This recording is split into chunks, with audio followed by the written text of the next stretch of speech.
Hey, Desiree here with Soul Path Astrology and this week's Oracle card readings. Actually, I'm going to rename it and call it Tarot Tuesdays because that's really what it is, isn't it? Maybe I'll start eating tacos too. We'll make it Taco Tarot Tuesdays. Anyway, like I said, my name is Desiree and I am with Soul Path Astrology. Welcome. If you are new to the channel, I am so happy to see you here. If you are a returning member, thank you for your continued patronage. I so value having this opportunity to connect and to share and to hopefully ignite something in your own heart and your own soul that sets you to a clear direction to your own soul path. That is definitely what this whole channel is about. And yeah, I'm excited. There's a lot of new things that are brewing on the horizon. I'm going to be releasing some meditations that have my honey's photography associated with it. Absolutely cool collab that we're doing together.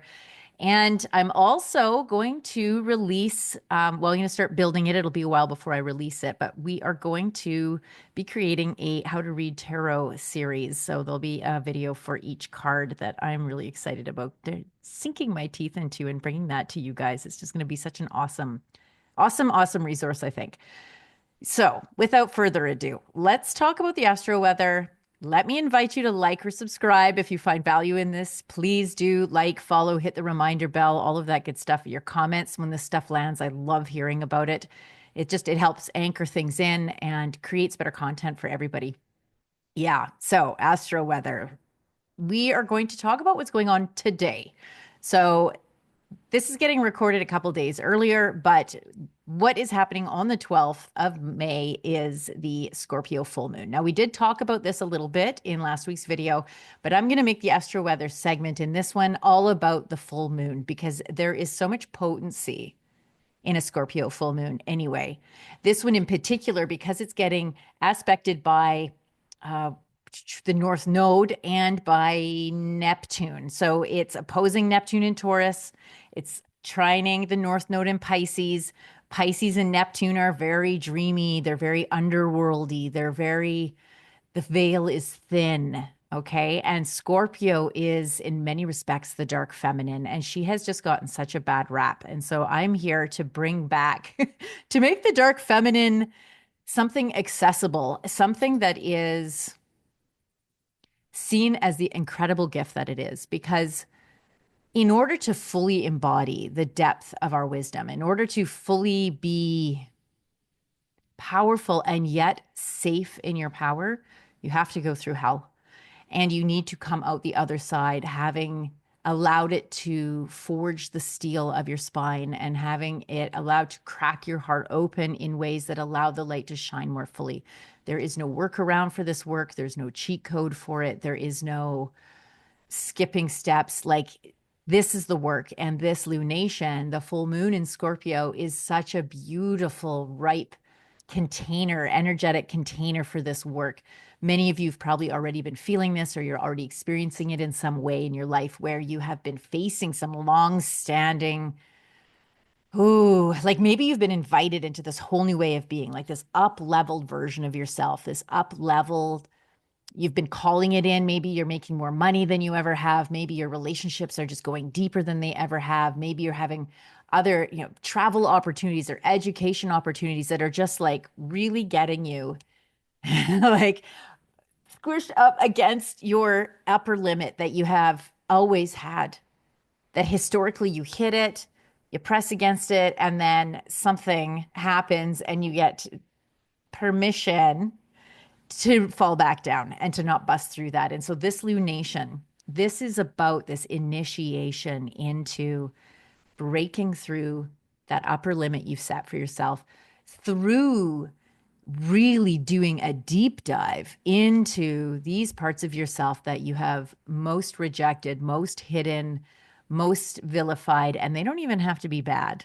A lot of people, they hear the word shadow and they assume it's like, oh, it's my selfishness or it's my anger or it's my, uh, wanting to be super successful, whatever, like the things that we repress, but shadows can equally be golden shadows, like being really seen or being really shiny or really standing out. Maybe we learned that that wasn't okay and to squish those. So this is inviting all of the parts that we've repressed, all of the parts that we have been afraid to claim because they would either make us too big, or we feared they would alienate us from others, or we feared that they were bad. And in order to be accepted into the tribe and loved, we'd have to pretend we didn't have them. And then, of course, project them on everyone and everywhere else. So this is, oh God, it's just so beautiful, you guys. And North Node, right? So here it is, trining the North Node. This is our soul's North Star.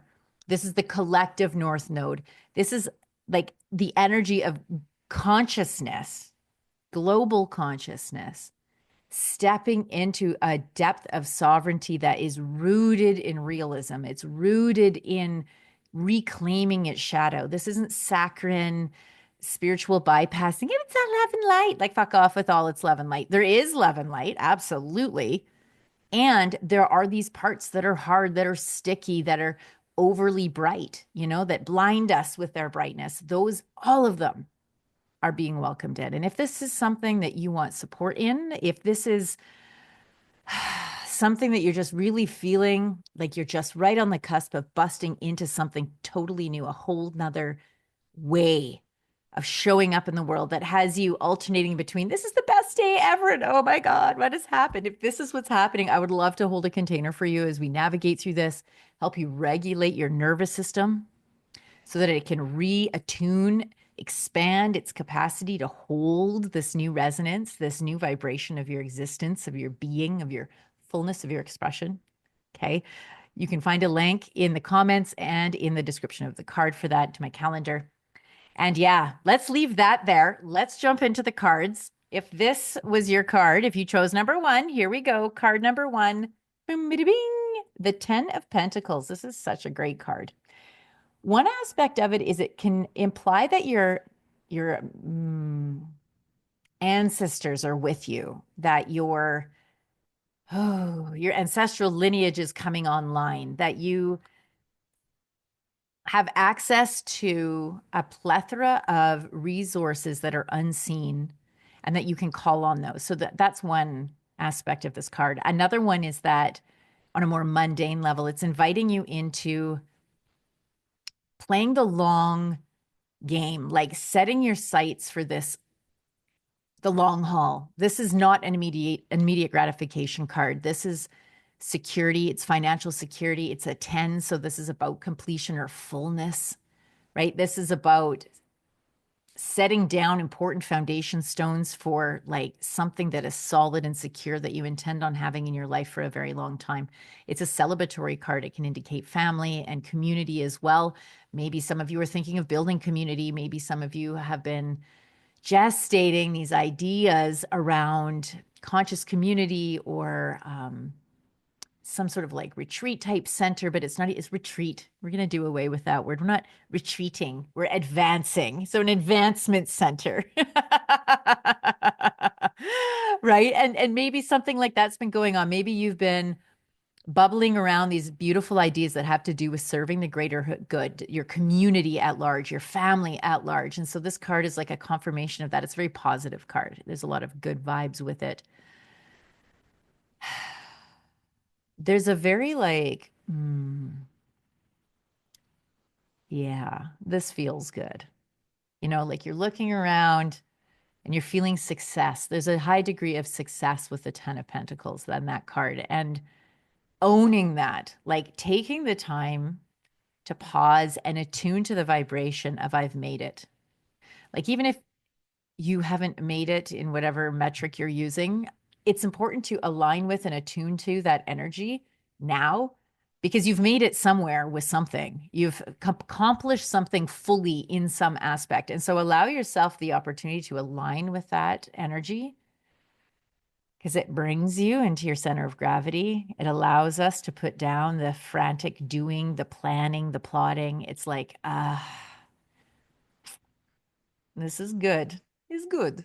That's that energy. Okay. Oh, that's awesome. If you want a reading of your own, if you want to deep dive and get into specifics with this, let's do that. As always, the link is below in the description and in as a comment. Okay, card 2. Here we go. This is yours. The Strength card. We love this card. By we, I mean me. The strength card is so we've got this lady and she's taming the lion. She has the infinity symbol up here, the crown, which speaks the crown of flowers, which speaks of wisdom, spiritual wisdom. This is about taming the beast within on its most like mundane level. But really, there's this quality of feminine leadership because she's the lion. I mean, it's like a little puppy dog. He's like, oh, yes, love me. Oh, yes, yes, right? What would normally be this beast, she has not through force, not through power over, but through confidence, through softness that arises from confidence, right? Because if you are soft in a fawning kind of way because you're trying to be nice so people like you, there's a whole different quality to that energy than when you can come from this sincere, maternal, loving, feminine place of support and care and softness because you feel safe, because your nervous system is regulated. That's what this card speaks to, is this regulated feminine that is deeply in her power and in that is loving, isn't afraid of her own power. That's the lion, the power within, the beast within. In fact, she's learned how to, it's not on a leash either. It's not in a chain. She walks side by side with it, but there's this loving, energetic connection there, this dance of their energies together and it's her inner, right? This is her inner power. I mean, you could articulate it and say as it being external as well, but this card to me, and being that it's a major arcana, and if it was your selection, it's like honoring that part in you that has been learning to tame, that's been doing this soul work, this dark goddess work, this diving into the depths of hell to find that lion, unlock it out of its cage because it's been caged under there. It's been caged in the underworld. It's been caged in the subconscious, and bringing it forth into the light of day and not being overrun by it, not being eaten alive by it, not afraid of it either. In fact, there's this beautiful friendship, a loving friendship that has emerged as a result. And so, yeah, I'm so digging the vibes, the energetic pulse that's like available this week. I hope you guys can feel this too, because this is really awesome. Okay, if you want a deep dive personal reading, you know where to find me. Last but not least, card 3. Here you go. The Fool card. He's so great. See his dog, his bark. He's like, buddy, you're about to fall off the ledge. And he couldn't care less. He's got a rose in his hand and it's all sunshine. And yeah, so this is the very first card of the major arcana. Very powerful spread. A 10 of pentacles, the strength card, the 8 in the major arcana, and then the 0, the fool card in major arcana. So powerful spread, definitely all works together. They always do. The fool card is like positive new beginnings. It's maybe afraid a little bit of looking foolish, or what my honey and I refer to as brain cramps. Like when you're first starting something new, even though you might really want to do it, sometimes those first few steps, it's like it just literally, it's like a brain cramp. And there's a tendency to want to run when that happens. And so the fool card's like, hey, you know what? Have a little compassion for yourself. Be willing to look foolish. It's okay if you're not going to figure this out right away. It's okay if it's clumsy to begin with. It's okay if it's jerky and it's not like, if it doesn't flow. It's like learning a new instrument, right? Like at first you're pretty like clunk, clunk, clunk, but then after a while, the muscle memory of doing the scales on that instrument start to come online, then you can start to flow with it and play and make it beautiful and fluid. And so the Fool card is like, you're just beginning this new venture that you're leading into. It's okay if it's a bit clunky. Have some self-compassion and some love and expect to fall on your face. Like if you can plan for that in advance, if you can just let go of trying to start something with the intention of avoiding any failure, right? Just let it go. Recognize that every single time you fall down is a learning opportunity. And it's so beautiful. Like if we can normalize mistake making as being positive, like, as a recovering perfectionist, like, holy shit, would that have ever made a big difference for me, especially in school, like when I was a kid? To be allowed to make mistakes, but even as an adult, like to be allowed to make mistakes and to have that not be the end of the world, to bring in so much grace. Like we're babies. We're all just babies trying to figure this out. We're consciousness evolving and elevating itself to a new way of being, a new OS, if you will, a new operating system of consciousness that we've not had maybe ever, but certainly in so many lifetimes we can't remember it. So have some grace for yourself. Have patience and set in your mind, normalize that every time you fall down, it's a good thing because you're learning something new every single time. Yeah. So leave it at that. I love you guys. I hope that you enjoyed this week's reading. Let me know if you've been feeling the rumblings of this moon, or if you yourself have had some sojourns through hell and back that have left you richer, wiser, more interesting. Like, let's be honest. If you haven't been through hell, you probably don't have too many stories to share that are worth listening to. Oh, we're all just fumbling our way to what is that? Fumbling our way towards ecstasy, to quote Sarah McLachlan. And part of that stumbling is often through hell first, right? And so, yeah, bless those scars.